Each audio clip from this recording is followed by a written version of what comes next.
Salam Rahayu, Rahayu, Rahayu, kawan-kawan WSB Channel. Berjumpa lagi bersama saya, Wibisono Sukmowardono. Materi kita kali ini merupakan bagian dari penjelasan mengenai pemrograman web.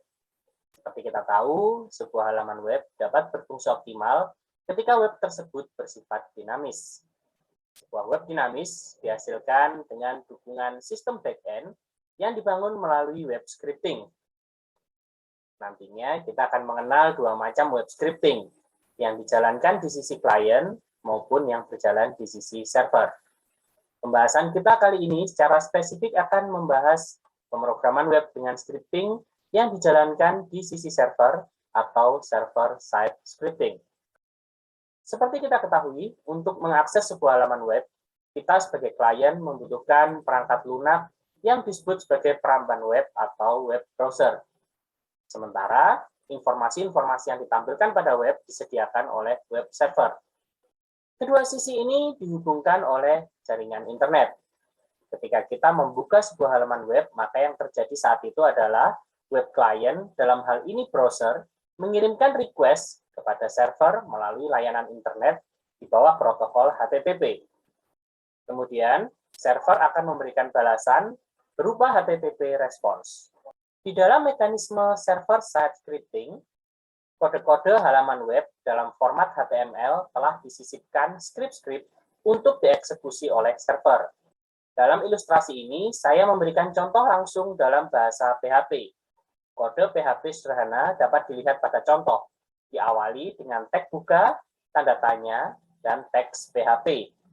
Kemudian ditutup dengan tanda tanya, tag tutup. Pada contoh ini, script memberikan instruksi untuk menampilkan tulisan hello dalam format cetak tebal atau bold melalui perintah echo. Script ini hanya dijalankan di dalam web server. Ketika server mengirim respons, maka server tidak mengirimkan keseluruhan script, melainkan hanya bagian yang diinstruksikan untuk tampil melalui perintah echo atau print. Dalam contoh ini, bagian yang dikirimkan sebagai respons kepada browser hanya tulisan hello dengan format cetak tebal atau bold, selain tentunya tag-tag lain di luar skrip PHP. Selanjutnya, browser menerima respon tersebut sebagai halaman HTML biasa dan menampilkan tulisan hello bercetak tebal di bagian tubuh browser atau bagian body browser. Selain PHP, kita punya bahasa Python, JSP atau Java Server Page, Active Server Page atau ASP milik Microsoft, serta pengembangan dari ASP yaitu ASP.NET. Selain itu, masih banyak lagi bahasa-bahasa pemrograman scripting di sisi server. Demikian juga, terdapat banyak jenis web server. Pada contoh yang saya berikan, kita akan menggunakan salah satu aplikasi web server yang banyak digunakan, yaitu Apache. Dikombinasikan dengan bahasa PHP, basis data MySQL atau MariaDB. Seluruh elemen ini kemudian dipadukan ke dalam aplikasi yang kita pakai, yaitu SAM. Ini adalah control panel SAM untuk platform Windows. Tampilan sedikit berbeda mungkin ditunjukkan pada Linux desktop atau macOS. Untuk menuliskan kode-kode PHP, digunakan text editor yang sesuai dengan kebiasaan dan selera kita. Di sini kita pakai Notepad++. Setelah aplikasi-aplikasi untuk mensimulasikan web server telah siap, maka dapat langsung kita uji dengan menggunakan peramban atau browser web. Hal pertama yang harus kita lakukan adalah mengaktifkan control panel SAM, lalu mengaktifkan web server Apache dengan klik tombol Start pada baris status Apache. Setelah status Apache berubah menjadi aktif, tulisan Apache akan di-highlight dengan warna hijau. Untuk menguji status tersebut, kita buka browser dan masukkan alamat localhost ke dalam URL. Jika status web server telah aktif, maka browser akan menampilkan pesan selamat datang pada dashboard SAM sebagai berikut. Selanjutnya, kita kembali ke control panel SAM. Sekalian kita aktifkan basis datanya dengan menekan tombol Start pada baris status MySQL. Sama seperti status aktif Apache, status MySQL akan berubah menjadi aktif yang ditandai dengan highlight berwarna hijau pada tulisan MySQL. Selanjutnya, untuk mengakses direktori web kita dapat dibuka melalui tombol Explore. Jika kita klik, akan terbuka window Explorer yang langsung mengarah ke direktori instalasi SAM. Pada PC saya, direktori SAM saya set pada drive D. Halaman-halaman web yang akan kita akses melalui localhost terletak di dalam direktori htdocs. Di dalam direktori htdocs inilah dapat kita buat direktori-direktori baru sesuai kebutuhan. Di sini saya telah membuat sebuah direktori bernama latihan. Dan di dalamnya telah saya buat sebuah halaman bernama index.php. Mari kita buka file index.php. Mari kita buka file index.php ini dengan menggunakan editor teks. Di sini saya pakai Notepad++. Oh iya, kalau kalian belum bikin file index.php sebelumnya, silakan kalian buat file tersebut dengan isian kode seperti ini. Silakan kalian pause dulu video ini untuk menyalin, lalu simpan dengan nama index.php di direktori baru yang sebelumnya kalian buat di dalam direktori htdocs. Kalau sudah selesai, buka browser kalian, kemudian masukkan URL seperti ini, localhost / atau garis miring latihan. Nama latihan ini menyesuaikan dengan nama folder atau direktori yang tadi kalian buat di dalam direktori htdocs ya. Nah, hasilnya, browser akan menampilkan tulisan hello yang dicetak tebal. Sekarang mari kita analisis kode yang diterima oleh browser dengan klik kanan di atas bidang kosong di dalam browser. Lalu pilih View Source atau View Page Source, tergantung browser yang kalian pakai. Selanjutnya, browser akan membuka tab baru yang menampilkan kode-kode HTML yang dijalankan oleh browser tersebut.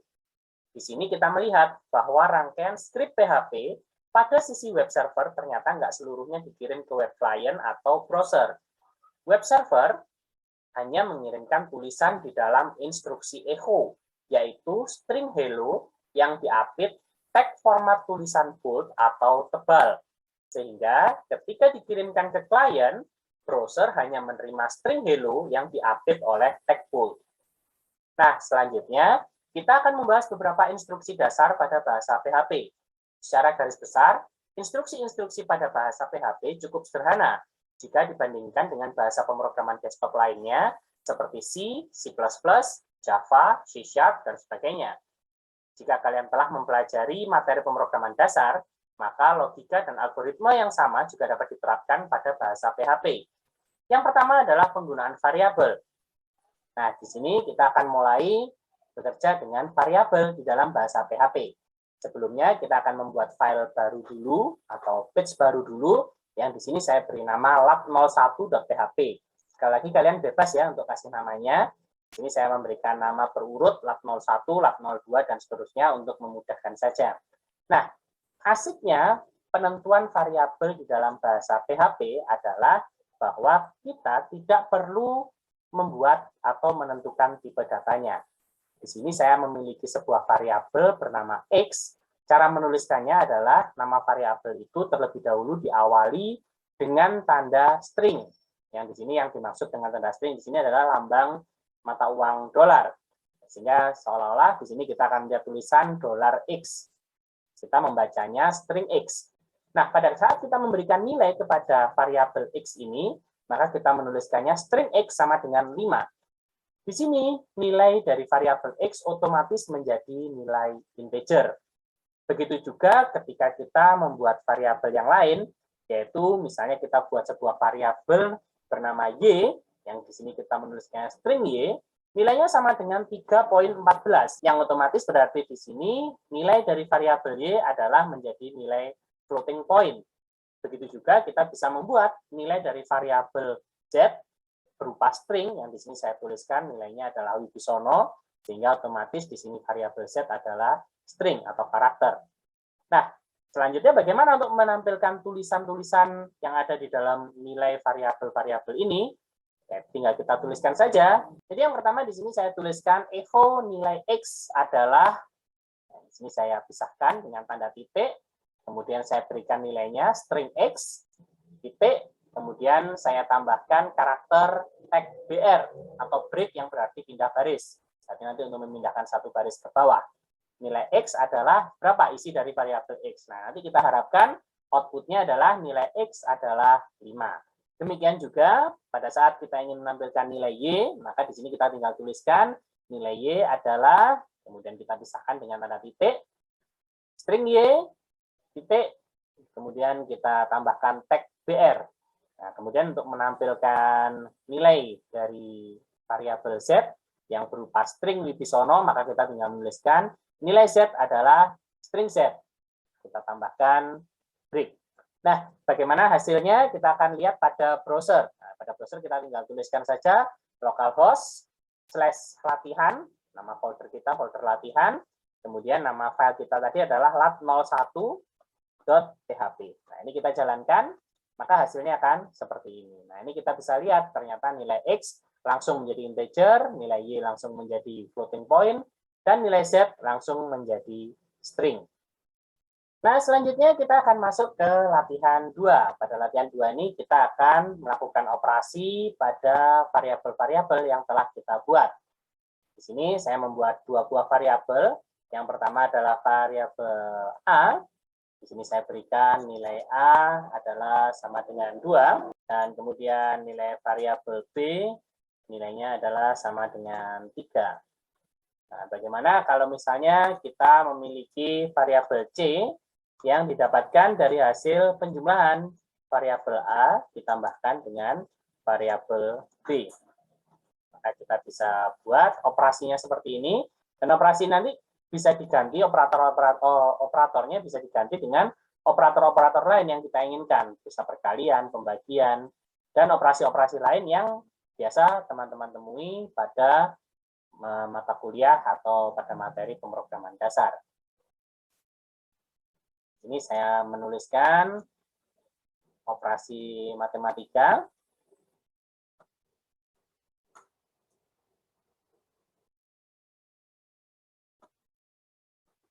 Misalnya kita buat tulisan nilai A ditambah B adalah sama dengan, kita buat stilasi sedikit, ini kita buat string A, kemudian di sini kita pisahkan dengan tanda petik seperti ini.